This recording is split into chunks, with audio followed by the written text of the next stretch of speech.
যা করার 2 ঘন্টার ভিতর তাড়াতাড়ি করে আমাকে ছেড়ে দিবেন। আমার হাজবেন্ড জানতে পারলে আমার অনেক সমস্যা হবে। আপনার ভাইও সন্ধ্যের বাইরে না? সন্ধ্যের বাইরে না, আমার ওয়াইফও সন্ধ্যের বাইরে না।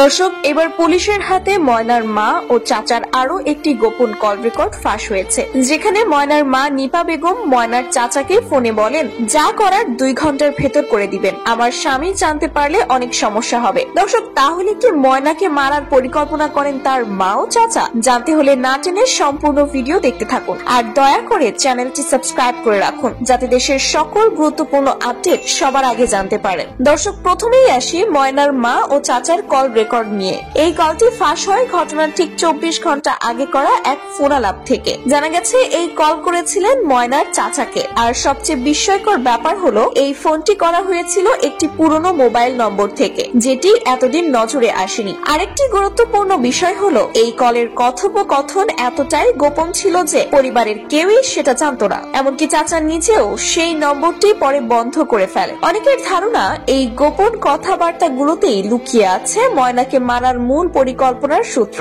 এদিকে যারা এলাকায় থাকেন তারা বলছেন, ময়নার মা ও চাচার সম্পর্ক নিয়ে আগেই কানাঘুষা চলছিল।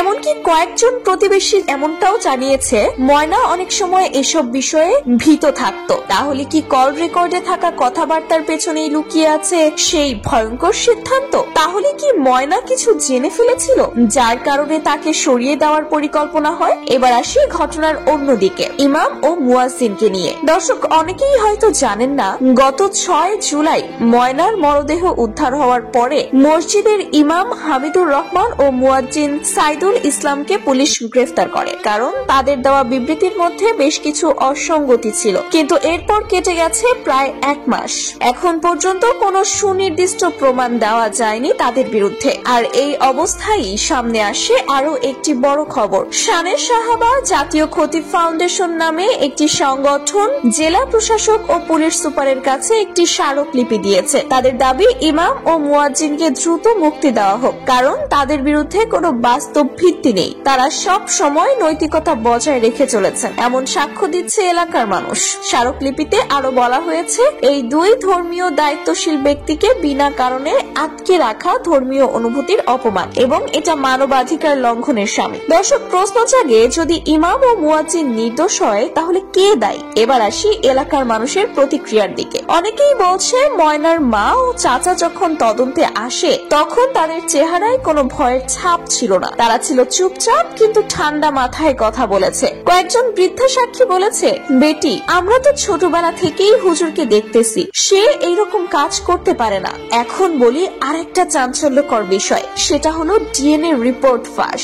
দর্শক, যদিও অফিসিয়ালি ডিএনএ রিপোর্ট এখনো প্রকাশ করা হয়নি, তবে কিছু সাংবাদিক সূত্রে জানা গেছে, ময়নার শরীরে পাওয়া একটি কাপড়ের টুকরোর সাথে মসজিদের কেউ না, বরং তার ঘরের কারো ডিএনএ মিলে গেছে।